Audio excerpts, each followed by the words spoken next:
We are constantly being bombarded with information, what to do, what to think, what to value. Before we can make effective decisions in our work life, in our personal life, in our work relationships, in our personal relationships, we have to take the time to think about what is it that we truly value? What is it that we prioritize? Today, we'll look at how best to do this. My name is Matt Abrahams, and I teach strategic communication at Stanford Graduate School of Business. Welcome to Think Fast, Talk Smart, the podcast. Today, I am happy to be joined by Charlotte Burgess-Auburn. Charlotte teaches classes at Stanford's Hasso Plattner Institute of Design, also known as the D School, where she serves as the Director of Community. Charlotte recently published a D School guide called You Need a Manifesto, How to Craft Your Convictions and Put Them to Work. It's super exciting to have you here today, Charlotte. Welcome. Thanks for being here. Thanks so much. I'm really excited to be here. Great. Let's get started. Before we dive into crafting creeds and making manifestos, I was struck by a line in your bio that said you see yourself as an extroverted introvert. I believe a lot of our listeners see themselves the same way. I'd love to have you elaborate on what being an extroverted introvert means for you and how it shows up in your work and personal life. I think of myself as an introvert because I really identify with the definition of an introvert as somebody who really needs to go be by themselves in order to recharge, right? So that in the presence of people, they're sort of using energy, but in order to regain energy, they need to go away from people and be quiet. And that describes me to a T. But when I am with people, I'm very energetic and outgoing. I'm excited to be with them. I just can't do it for a very, very long period of time without exhausting myself. I cherish my time alone to reflect and recharge, as well as loving, to be the center of a party. Right.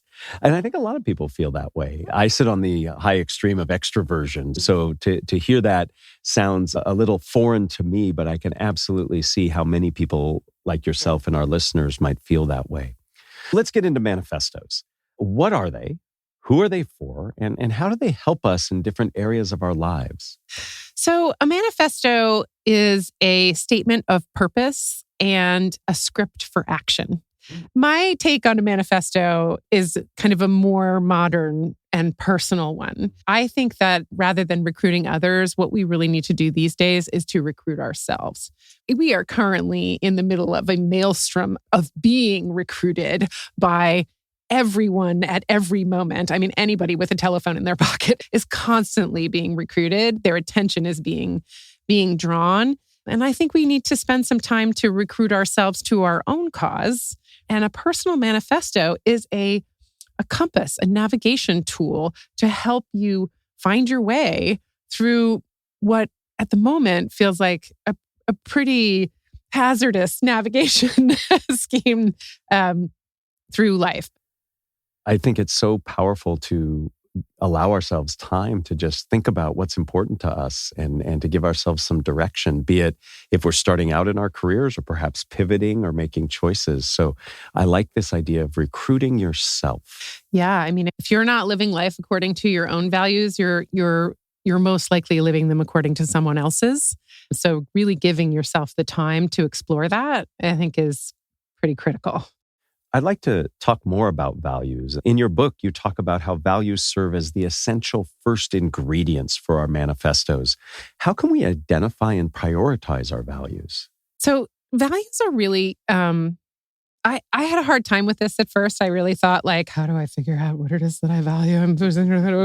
It feels intimidating somehow that you need to get to some deep standard of being. The more I read about it, the more I understood that values are literally that. They are what you value in your life. And some of them can be deeply held and really immovable for you. And then others are kind of like, what do you value today? Right? Like, I value my latte today. But getting to your values, right, is a process. It is not something that it doesn't come to you out of the blue. You're not awakened to it in some amazing way. And it can be really easy. I do a little exercise with students that I put into the book, which is I ask people to think about things that they love doing, to create a little thought experiment where they write down some really nicely flowery language, detailed flowery language about something that they love to do, and then to pick apart that language to find the types of activities that they get excited about and why they get excited about them. So I have them use a special format, which is I love to do this because of this. And anything that comes after the word because has a verb in it. And if you go looking for that verb is going to suggest something about what it is that you value. So it's really just about digging in your own understanding, making it easy for yourself to identify things, which then you can spend time with, right? You can identify these first versions of it using these kinds of exercises, and then you can interrogate that. You can say, do I really value that? Why do I value that? Yeah. So what I hear you say several things there. One is we don't have to put these values on this pedestal, that they can be minor, they can be major, and that there's some pretty simple ways that we can go to identify our values. I enjoy doing this because is a simple way. And then we can look and interrogate and prioritize and look at which are more or less important, which sounds much easier than when I first read your book and thought, oh my goodness, I have to think about what are my core values. Once you have these values identified, how do we go about creating our manifesto? Can you walk us through your 5C process that you talk about? Yeah, these are the elements that you need to be investigating and exploring. You need to commence, you need to begin. So you need to be willing to begin. You need to do something, some work to consider the place you find yourself in, your context, your bias, your goals, and your values. And you just spend a little time working on those things to understand them and to describe them. So the core, what I ask people to do to create a first manifesto is to find sources of inspiration that they can use as raw material to create their own manifesto out of. So go find someone else's manifesto, pull it apart, and put it back together as your own, as a way to begin, right? It is not the last manifesto that you should make. It is the first one you should make because it's the easiest one to do, right? And as soon as you get the first one done, you're on the road to really developing a sense of how you want to use that navigational tool. And it sounds to me like your process is really about two things: giving yourself permission to start and to recognize that a manifesto is a living document. It changes, it evolves. And it strikes me that, and correct me if I'm wrong, it's less about the product, the manifesto itself, but it's much more about the process that's important. Do I have that right? Yeah. I mean, I think it is much more about the process. And yet the product is the thing that then allows you to engage into the process, right?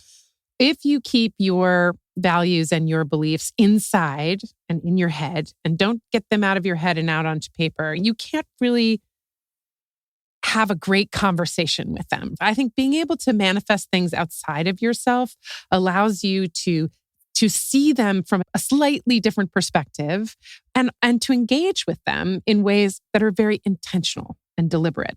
And that's all you really need to be able to do, is to engage with your values and beliefs in intentional and deliberate ways that then allow you to create shortcuts for yourself so that when you are confronted with a moment of difficulty or a place where you need to make a decision that might be difficult, you have something to lean on. Yeah, I'm seeing a lot of parallels between this preparation of a manifesto that you're talking about to things that we've talked a lot about before on this podcast in terms of communication, preparing yourself. If you're preparing a presentation or for a Q&A session, you would spend some time thinking about what are the important things I want to cover and how do I want to structure it and where are my values around these certain issues. And it sounds like a manifesto essentially does that, not for a presentation, but for our lives, and helps give us something to refer to. I find that very intriguing. It allows us to use some skills that we use for other circumstances and apply them to ourselves. Do you have specific advice for people on how to actually share their manifestos, to communicate it? Is it let me share my manifesto, or these three ideas, or is it developing stories that you tell over and over again that reflect what's important to you? How do you best communicate your manifesto? One of the things that I talk about in the book is that, form and style matter, right? The old Marshall McLuhan quote, "The medium is the message," is very much at play here.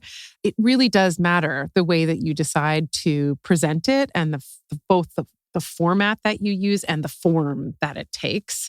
But people should choose a format and a form that speaks to them where they need to see it. In the manifesto project that I run, the easiest method to create a first manifesto is to collage, right? And so that's what I have people do. I have them use scissors and glue sticks, and I have manifestos printed out, and they cut out the pieces that they want, and they collage it all together in ways that are interesting to them as a first draft, right? This is their very first draft. And then the next thing I ask them to do is to really think about, where do you want this to show up in your life?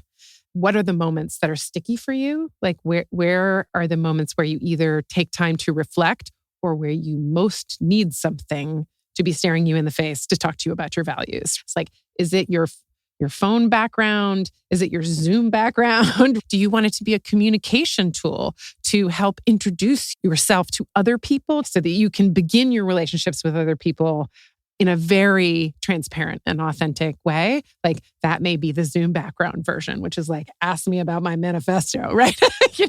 And some people may be like, I don't really want to talk to people about my manifesto, but I need to have it when I'm in conflict with myself or in conflict with others, or I'm feeling at a crossroads in some way. And maybe that's something that it's in a little.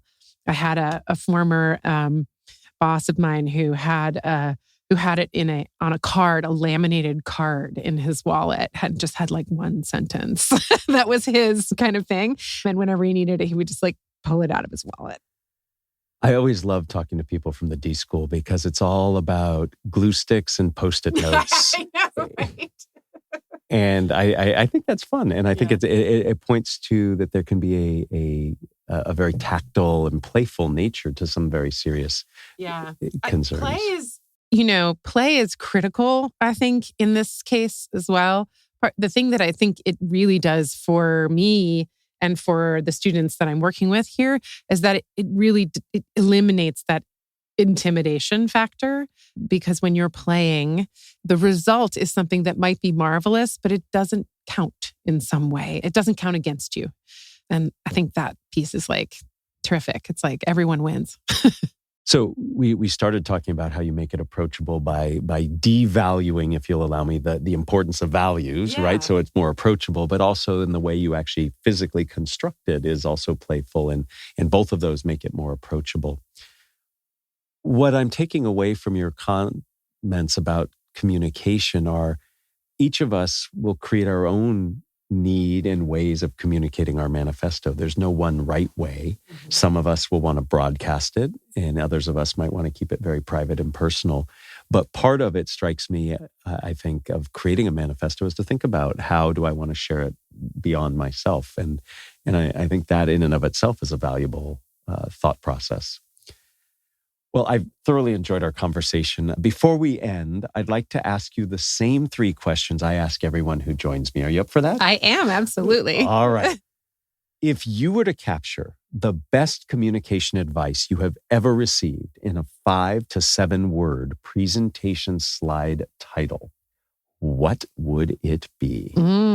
Okay, so mine is, it's not about you, which is advice that I got from the wonderful Julian Grodzki, who was a psychologist who worked with us in the early days of the D School and really helped me to understand that when I am communicating with other human beings, which is pretty much what I do, right, most of the time, when they're talking to me about things that may sound like they're about me or about my work or about my project or about the D School, what they're really talking about is what matters to them. Right? When I'm listening to people, I need to be listening for not what's wrong with me or what's right with me, but what's with them, right? Where are these people coming from? And the ways in which I can communicate with them best will respond to the things that they care about. So it's really reminding yourself to be focused on the audience, the other person, and to take that perspective. It's about empathy, and we've talked a lot about that on this podcast. Let me ask you question 2. Who is a communicator that you admire and why? One of the people that I'm most whose communication skill I admire so much is Sarah Stein Greenberg, who is the executive director of the D School. And she is one of those people who can choose their words beautifully. Just feel like when she talks about stuff, I'm like, wow, that is amazing. And I think the reason why I admire it so much is because it's so different from my own communication style, which is much more gut, laying it all out there. And also like terribly circuitous, right? And so communicators like that, who are these incredibly cogent and clear, setting up your arguments and knocking them down, are the folks who I really admire, mostly because they're different from myself. I've gotten to know Sarah over the last year or so, and she was a guest on this show, and her book is fantastic, as well. And I agree, she is very articulate, and she's very good at connecting with people she speaks to. And those are skills that I hear you admiring in others as well, as do I. Our final question 3. What are the first 3 ingredients that go into a successful communication recipe from your perspective? I thought about these for a minute, and here they are. Humanity, humility, and hustle. Those listening in know I love things that come in 3, and I love alliteration. So walk us through the 3 H's. Give us a little more detail. Yeah, I mean, I think humanity is definitely very easy to see that communication methods that don't include humanity are a failure from the very beginning. It's just important to, no matter who or what you're trying to communicate, that you take into account the humanity of your audience and of yourself. And I think the more that we do that, the better we are at connecting across gulfs, right? And humility is a similar kind of thing. It's just to not assume that you have all the answers, or even that everyone else has all the answers, right? To really be able to be open to change and to be open to being taught, to learning and over time, and to be okay with not being perfect, right? Like, I feel like another piece of good communication advice that I was given by Julian was to stop preparing the things I'm trying to say while I'm trying to listen to other people. And that's humility, is to put yourself in a posture of learning and a posture of listening. And I think that one's key. And hustle is just like, try to get out there in time. Don't sit on things. Don't wait to communicate with people. Don't wait for them to communicate with you. Reach out and get out there and do it. It always gets better if you do something, right? Like, yeah, I really, really like the humanity, the humility, and the hustle. To me, it's about be empathetic. That's all about humanity. Mm-hmm. It's about being open, and that's what humility is about. And then it's about taking initiative. And I clearly see those as incredibly important ingredients. Thank you so much, Charlotte. You've helped us understand the importance of a manifesto and finding our values and thinking about communicating it. And I wish you the best of luck on your book, You Need a Manifesto. Thank you. Thank you so much. I'm so glad to have been here. Thanks for joining us for another episode of Think Fast, Talk Smart, the podcast from Stanford Graduate School of Business. This episode was produced by Jenny Luna, Ryan Campos, and me, Matt Abrahams. Our music was provided by Floyd Wonder. For more information and episodes, find us on YouTube or wherever you get your podcasts. Thank you, and please make sure to subscribe and follow us on LinkedIn.